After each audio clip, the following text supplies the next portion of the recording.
ہو جائے, کوئی real estate میرے نام پہ بھی ہو جائے, کرائے پہ نہیں رہ سکتے, کچھ نہ کچھ کرنا پڑے گا, لانگ ٹرم تھنکنگ. اور پھر سیٹلنگ ڈاؤن, رائٹ, فیملی کرنی ہے, بچے ہونے ہیں, بچوں کے بارے میں سوچنا. اس کے بارے میں اللہ نے سمرائز کر دیا وَتَكَاثُرٌ فِي الْأَمْوَالِ وَالْأَوْلَادِ. اب تم پڑ گئے اس چکر میں کہ پیسے کہاں سے آئیں گے اور پھر بچوں کی ایجوکیشن کہاں پر ہوگی اور یہ کیا ہوگا. اس سائیکل میں انسان ساری زندگی گزارتا رہتا ہے. شروع ہوتا ہے کھلونوں سے, پھر آگے انٹرٹینمنٹ, پھر اس کے بعد اپنی اپیرنس, اپنی شکل صورت سے obsession, اس کے بعد ایک دوسرے کے خلاف اپنے آپ کو پروف کرنا, پھر اس کے بعد پیسوں کی اور بچوں کی فکر. that's life. اور کتنے کروڑوں لوگ, اربوں لوگ اس سائیکل سے ہوتے ہوئے اس دنیا میں آئے اور اس دنیا سے جا چکے ہیں. ایک خلاصہ دے دیا اللہ نے کہ this is what people think will make them happy, ہے نا. بچے کو کیا ہے, مجھے کھلونا دے دو میں خوش ہو جاؤں گا, بعد میں انٹرٹینمنٹ کر دو میں خوش ہو جاؤں گا, میرے پاس یہ کپڑے آ گئے, یا میں اتنا سکنی ہو گیا, سکنی ہو گئی, یا میرے بال ایسے ہو گئے, ایسے ہو گئے, زینتن, پھر میں خوش ہو جاؤں گا. یا اس کے بعد اس کے آگے ایک اور سٹیپ آ گیا, اچھا میں اگر اس کو بیٹ کر دوں یا اس سے زیادہ پاپولر ہو جاؤں, میرے فالوورز اس سے زیادہ ہو جائیں, پھر مجھے خوشی ہو جائے گی, تسلی آ جائے گی. یا میرے پاس ایسا گھر ہو جائے یا ایسی گاڑی ہو جائے, اتنا میرا بزنس اتنا چل جائے, اتنی اسٹیبلٹی آ جائے, پھر مجھے خوشی ہو جائے گی. ہر سٹیج پہ انسان سوچتا ہے یہ مل جائے تو بس باقی لائف سیٹ ہے, پھر اگلا یہ مل جائے تو بس مجھے اور کچھ نہیں چاہیے. اور اللہ بار بار بتا رہے ہیں تم اس سے جاتے ہو, اس سے جاتے ہو, اس سے جاتے ہو. پھر اس کو سمجھانے کے لیے قرآن نے یہ ایک بہت ہی مختصر سی مثال دی ہے اس پروسیس کی. کَمَثَلِ غَيْثٍ أَعْجَبَ الْكُفَّارَ نَبَاتُهُ. یہ پوری ایک ہی آیت ہے جس کے بارے میں یہ سٹیجز میں آپ کو بتا رہا ہوں. یہ آیت کا شروع ہے, آیت کے آخر میں یہ کچھ مثال دی ہے اللہ نے اس سارے سائیکل کو سمجھنے کے لیے. مثال یہ دی ہے کَمَثَلِ غَيْثٍ, جو بارش ہوتی ہے جو بہت اچھی ہوتی ہے, جس سے زمین زرخیز ہو جاتی ہے. أَعْجَبَ الْكُفَّارَ نَبَاتُهُ, جنہوں نے بیج لگایا تھا وہ اس کی کھیتی سے بہت خوش ہو گئے. اب بیج جو لگاتا ہے نا, جب کسان بیج لگا رہا ہوتا ہے تو وہ اس کی محنت کی شروعات ہوتی ہے. اس کو پتہ ہے ابھی مہینوں اس کو انتظار کرنا ہے, امید ہے کہ کیڑا نہیں لگے گا, کوئی اور مشکل نہیں آئے گی, ڈراؤٹ نہیں آئے گا, تو پھر کھیتی اگے گی. لیکن ایک وہ دعائیں کر رہا ہے, امیدیں کر رہا ہے کہ کوئی مسئلہ نہ ہو جائے, پھر ایک دن اچھی بارش ہو جاتی ہے. اب بارش ہونی شروع ہوتی ہے تو ابھی کھیت نکلا نہیں ہے, کراپ ابھی پروڈیوس نہیں ہوا, لیکن خوشی اسے ابھی سے ہے. اعجب الکفار نباتہ, یعنی نتیجہ آنے سے پہلے ہی آپ کو ایک ایکسائٹمنٹ ہو گئی ہے. اور یہی چیز ہے جو جس بچے کو آپ ٹوائے اسٹور لے کے جا رہے ہو نا, وہ اس کو جو ایکسائٹمنٹ جانے سے پہلے ہوتی ہے وہ آنے کے بعد نہیں ہوتی, وہ پہلے ہوتی ہے. جو لوگ لائن میں لگے ہوئے ہیں مووی دیکھنے کے لیے, مووی دیکھنے سے پہلے جو ایکسائٹمنٹ ہوتی ہے نا, وہ آتے وقت ایسے ہی تھی. آئی ریمبر نیو یارک میں ایک دفعہ میں گیا تھا سٹی میں, وہاں پر ایک I think the new star wars was coming out, تو لائن لگی ہوئی تھی جیسے حج کے پاسپورٹ کی لائن لگی ہوئی ہے, لائک 6-7 بلاکس کی لائن لگی ہوئی تھی. اور لوگوں نے جیڈائی آؤٹ فٹس پہنے ہوئے ہیں, لوگوں نے لائک لائٹ سیبر ہاتھ میں ان کے, لائک ٹرولی کمیٹڈ, بڑے ہی ایکسائٹیڈ کہ یو نو مووی ہوگی. اور مووی دیکھنے کے بعد باہر آ رہے ہیں, it was lame, it was a disappointment. اتنی زیادہ ایکسائٹمنٹ شروع میں. اس کے بارے میں اللہ نے کہا ہے اعجب الکفار نباتہ, کہ جو کسان ہے وہ بارش کو دیکھ کے اس میں بڑی ایکسائٹمنٹ آ جاتی ہے. آپ میں سے کچھ لوگ ہو انگیجڈ ہو, right, I don't want to know about the drama, but جیسے شادی کی ڈیٹ قریب ترین آتی جا رہی ہے, maybe you're getting more and more excited, or in your case more depressed. Right? People are looking, graduation date آ رہی ہے, results آ گئے ہیں, اب graduation date آ رہی ہے, you're looking forward to it. یا ابھی آپ کا انٹرویو اچھا گیا, جاب کا پہلا دن شروع ہونے والا ہے, you're looking forward, you're excited کہ یہ ہونے والا ہے, right? So there's this, ایک انٹیسپیشن ہوتی ہے, ایک انتظار ہوتا ہے ایک اچھی چیز کے آنے کا. اور جب وہ مل جائے گی, کیونکہ اس کی ایکسائٹمنٹ کیا ہے کہ وہ ملے گی تو پھر مجھے خوشی آئے گی. اب ایک اور مثال اس کی سمجھ لیں آیت کے آخر سے پہلے. وہ یہ ہے کہ کسی نے مجھے اس قصے کے بارے میں بتایا تھا کہ ایک آدمی ہے, وہ بہت ہی غریب ہے, جھوپڑی میں رہتا ہے. کہیں سے آ کے ایک وکیل نے اس کو ایک خط پکڑا دیا کہ یہ آپ کے کوئی رشتہ دار ہیں دور کے, وہ جائیداد میں آپ کو اتنی یہ جو ہے یہ محل چھوڑ کے گئے ہیں, اتنی بڑی مینشن چھوڑ کے گئے ہیں, اور گاڑیاں اور بزنس ان کا آدھا 50% آپ کے نام کر کے گئے ہیں. بیسکلی وہ ملینئر بن گیا ہے وہ بندہ. اور 30 دن بعد اس نے وہاں پر پہنچنا ہے, 30 دن پہلے نہیں 30 دن بعد, اور اس نے وہ ساری پراپرٹی ریسیو کرنی ہے. ان 30 دنوں میں اس کو وہ جو پہلے بھوک لگتی تھی نا, اور بھوک کی وجہ سے وہ کمپلین کرتا تھا کہ یار کیا مصیبت ہے, کہاں پھنسا ہوا ہوں, کیسی ہے میری زندگی, وہی مٹی پہ وہ سو رہا ہے, وہی سڑا ہوا کھانا کھا رہا ہے, وہی گندگی میں ہے, وہی انہی مشکلوں میں ہے, لیکن اس کو کوئی مشکل ہی نہیں لگ رہی, خوشی میں ہے. اس کے سارے باقی جو دوست ہیں, تمہیں کیا خوشی ہے, تمہیں کس بات کی, why are you so happy. وہ خط دکھا دیتا ہے ایک, یہ آنے والا ہے نا, تو وہ سارے غم نہیں لگ رہے. انسان کو اگر ہاتھ میں چیز نہ بھی ہو, آنے والی ہو, اس کی ایکسائٹمنٹ میں ہی وہ خوش ہو جاتا ہے. اعجب الکفار نباتہ. اور اگر وہ اس 30 دنوں میں مر بھی گیا نا تو خوش مرے گا, ڈپریشن میں نہیں مرے گا, رائٹ. ثم یہیج. پھر اللہ کہتے ہیں ساری چیزیں ملنے کے بعد بھی جب کھیتی اگ گئی, the crop is green, mature ہو گئی. یہی حاجہ یہیجو عربی میں کہتے ہیں مچور ہونے کو. تو جو جس کے لیے اس نے ساری محنت کی تھی اب وہ مچور ہو چکی ہے. جب کسان کھیت پہ کام کرتا ہے اور اس کا پورا کراپ کھیتی مچور ہو جاتی ہے تو آگے کیا کرنا پڑتا ہے, ہارویسٹ, کاٹنا پڑتا ہے نا.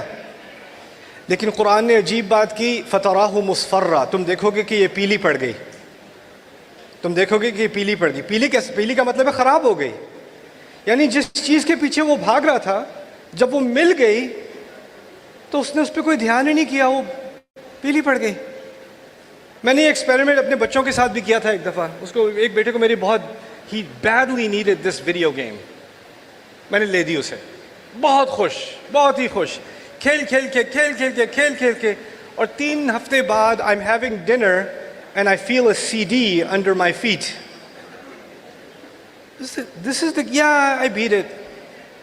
وہ ہو گیا, اس کا مزہ نکل گیا. I moved on to something else. You understand? اللہ تعالیٰ اس ایگزامپل کے ذریعے ہمیں یہ سکھا رہے ہیں کہ آپ اگر خوشی کے پیچھے بھاگ رہے ہو نا, ہر خوشی نے جیسے ہی ملے گی اس کے تھوڑی دیر بعد اس نے پیلا پڑ جانا ہے. پھر کوئی اور چیز آئے گی اس نے بھی پیلا پڑ جانا ہے. پھر کوئی اور چیز آئے گی اس نے بھی پیلا پڑ جانا ہے. اور جس چیز کے پیچھے آپ بھاگ رہے تھے اصل چیز تھی خوشی, وہ ملنی ہی نہیں. تو قرآن ایک عجیب فلسفہ سکھا رہا ہے جو آپ کو تھیراپی میں نہیں ملتا, کاؤنسلنگ میں نہیں ملتا, ماڈرن سائیکالوجی میں نہیں ملتا, یہ صرف قرآن میں ہی ملتا ہے. اور وہ کیا ہے؟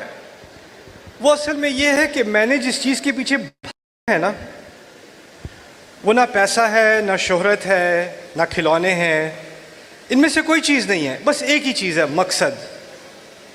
مقصد جو مجھ سے بڑا ہو, مجھ سے زیادہ ہو. دیکھیں آپ انٹرپرینورز ہیں بہت سارے, یا بننا چاہ رہے ہو, آپ کا بزنس چل پڑے گا, you have financial stability, you have more opportunity, it's exciting, you are growing something. But ساری میٹنگز کے بعد اور ساری اپلاز کے بعد اور ساری تعریفوں کے بعد, when you're lying alone in bed at night, something's missing. اب اگر آپ اگلے دن اٹھ کے you're gonna put the same energy in کہ now we have to make the next $1 million. Now we have to go from 2 million to 10 million. Now we have to grow and expand. ٹھیک ہے, وہ چیز آپ کو excite کر رہی ہے, ٹھیک ہے, ایک حد تک ایکسائٹ کرے گی, اس کے بعد اس کا مزہ بھی ختم ہو جائے گا. کتنے ہیلی کاپٹرز میں بیٹھ جاؤ گے. ایک جو لوگ بہت زیادہ ویلتھ ان کے پاس آتی ہے نا, تو ان کے سارے 5 اسٹار ہوٹلز اور ساری ریزورٹس اور سارے آئلینڈز ایک جیسے لگنے شروع ہو جاتے ہیں. کچھ ایکچولی اسکیری ڈرون, اوکے. ہوتا یہ ہے کہ جو چیزیں باقی لوگ خوابوں میں دیکھ رہے ہوتے ہیں کہ یہ ایک دن کرنے کو ملے گا, وہ چیزیں انہیں بور کر رہی ہوتی ہیں. It's not fulfilling anymore. Been there, done that. ایسی بات ہو جاتی ہے. The thing that truly brings happiness is actually purpose, impact. اگر آپ ایک پازیٹیو چینج لا رہے ہو, کسی اور کو امپاور کر رہے ہو, آپ اپنے سے زیادہ کچھ کام کر رہے ہو, تو جب آپ دیکھو گے کہ آپ کے کام کی وجہ سے خیر پھیل رہا ہے, لوگ اور امپاور ہو رہے ہیں, اوروں میں بھی ایک نئی انرجی آ رہی ہے, آپ کی وجہ سے آپ سے زیادہ کا فائدہ ہو رہا ہے, تب اس کا ایک بائی پروڈکٹ یہ ہوتا ہے کہ آپ کو خوشی ہوتی ہے. آپ دیکھو گے کہ کوئی ٹیچر ہوگا جس کی سیلری ذکر کرنے کے لائق بھی نہیں ہے, لیکن اگر اس نے ایک اچھی کلاس پڑھائی ہے نا اور بچے سیکھ گئے ہیں, تو وہ کلاس سے باہر جاتا ہوا اس کے اندر دل میں ایک خوشی ہوگی کہ بچے کچھ سیکھ گئے ہیں آج. اس کے یہ چیز اللہ تعالیٰ نے انسان کی فطرت میں ڈالی ہے.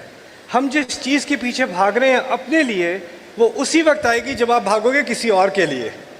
کسی اور کو کچھ دو گے نا، تب آپ کے اندر ایک خوشی آئے گی، a sense of accomplishment, a sense of satisfaction, a sense of happiness. اسی چیز کو اللہ تعالیٰ نے ہمارے اندر انکلکیٹ کیا ہے. وَفِي الْآخِرَةِ عَذَابٌ شَدِيدٌ وَمَغْفِرَةٌ مِّنَ اللَّهِ وَرِضْوَانٌ وَمَا الْحَيَاةُ الدُّنْيَا إِلَّا مَتَاعُ الْغُرُورِ. آخر میں اللہ تعالیٰ نے اسی صورت میں سورہ حدید میں بار بار بات کی ہے ان لوگوں کی جو اوروں کی مدد کرتے ہیں. انفقوا، اصدقوا. کیوں؟ کیونکہ ایک سکھا دیا جن چیزوں کے پیچھے تم جا رہے ہو وہ پیلی پڑنے والی ہیں، لیکن ایک ہی چیز ہے جو تمہیں بھی خوش کر دے گی، اوروں میں بھی خوشی لے آئے گی، اور وہ یہ ہے صدقہ. تو میرا ایک میسج، کیونکہ مجھے پتا ہے یہاں پر there are lots of influencers, there's lots of ماشاءاللہ entrepreneurs, people in the tech space. میرا میسج آپ کے لیے یہ ہوگا کہ آپ کو صرف اپنے آپ کو امپاور نہیں کرنا، آپ نے اس پورے ملک کو امپاور کرنا ہے. And it will bring you a kind of joy that you never thought you could imagine.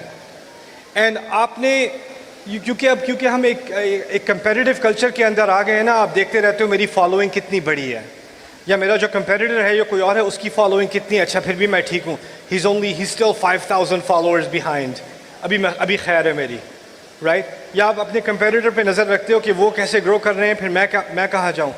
آپ کو بس ابھی آپ تفاخر اور تکاثر میں پڑے ہوئے ہو، آپ نے امپیکٹ کے بارے میں نہیں سوچا. جب جتنا آپ اس چیز کے بارے میں فوکس کرو گے نا، آپ کی گروتھ نہیں ہونی. جب آپ when you start looking at the big picture, at impact itself, that's when you're going to experience growth. And that's actually what this country really needs. آخری چیز میں کہہ دوں, as I've been traveling Pakistan, میں نے ایک چیز نوٹ کی ہے. ہمارے کلچر میں لوگ پرابلمس کو آئیڈینٹیفائی کرتے ہیں. یہاں پہ یہ پرابلم ہے، یہ پرابلم ہے، یہ مشکل ہے، یہ مشکل ہے، یہ مشکل ہے. لیکن جہاں جہاں میں نے ٹریول کیا ہے مجھے پرابلم سے زیادہ اپرچونٹی نظر آئی ہے. ہر جگہ untapped potential, unutilized resources. And سب سے زیادہ potential, سب سے زیادہ resource is the human resource. The human resource in this country is unbelievable. It's actually unbelievable. From even a purely economic point of view, it's revolutionary what we can do in Pakistan. And so inshallah my hope is that aap log, you'll be the start of a new revelation. Enlightened people that are moral, spiritually enlightened by the Quran, and at the same time they're bringing about an economic revolution in this country. Even within your own company, your own project, your own sphere of influence, you can be the start of something very positive. ہر ایک کو اپنی نہ پڑھی ہو اور آپ ایک دوسرے کو competition سمجھنا چھوڑ دو. Collaborate with each other. Help each other grow. Build partnerships and cooperations. Don't see somebody else's success as your failure. Their success is part of our collective success. اگر یہ mentality ہم اپنے کلچر میں لے آئیں, our society will transform. That's my absolute belief, that our society is completely going to transform. And I'm hoping, inshallah, that I can be a part of that. I can help facilitate that for some of you through discussion and through, inshallah, some good exchange. So, jazakumullahu khairan. Assalamu alaikum wa rahmatullahi ta'ala wa barakatuh.